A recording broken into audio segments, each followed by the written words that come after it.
আসসালামু আলাইকুম বন্ধুরা, কেমন আছেন? আশা করি ভালো আছেন। আবারও ফিরে আসলাম আপনাদের মাঝে নতুন একটি ভিডিও নিয়ে। ইলেকট্রিক ফায়ার কীভাবে তৈরি করবেন এটা আজকে বিস্তারিত আপনাদেরকে জানাবো। দেখেন, আমার হাতে দেখতে পাচ্ছেন একটি ইলেকট্রিক ফায়ার। এটা ইয়ামাহা ভার্সন 2 বাইকের।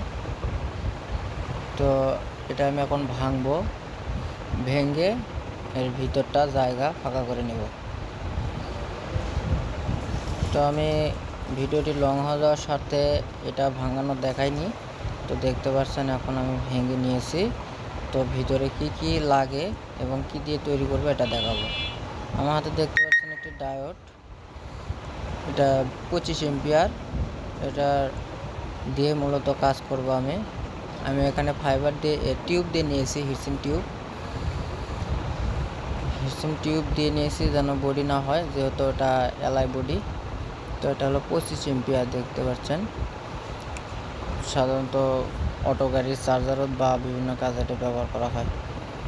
তো আমি এটা এখন ওখানে ছিদ্র করে লাগাই দিব যেন হিটসিনের সাথে ডায়োডটা ভালোভাবে থাকে। তো এই যে আমি লাগাই নিয়েছি, এখানে সোজাসুজি দিয়েছি, এখানে মাইনাস প্লাস চিহ্ন করেছি।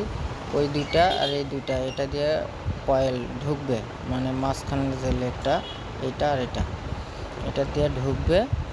এবং এই যে মাইনাস প্লাস আমি চিহ্ন দিয়ে রেখেছি বোঝার স্বার্থে।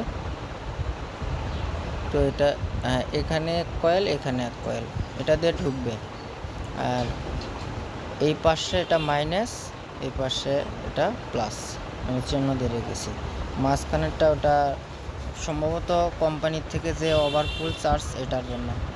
তো আমি এখানে একটা ক্যাপাসিটার নিয়ে রেখেছি, মানে 1000 UF 80 ভোল্ট ক্যাপাসিটারের গোড়ায় আমরা এভাবে টিউব ব্যবহার করব যেন বডি না হয়। তো নেগেটিভে নেগেটিভ, পজিটিভে পজিটিভ আমরা লাগাই দিব ডায়োডের নেগেটিভ পজিটিভ দেখা। তো আশা করা যায় মোটামুটি হয়ে গেছে, আপনারা বুঝতে পারছেন। তো এখন আমি এটা গাড়িতে লাগাই দিব। আমি যেভাবে দেখাইছিলাম কানেকশনটা ওইভাবেই আছে। এখন আমি এটা গাড়িতে লাগাই দেবো, ইনশাল্লাহ হয়ে যাবে।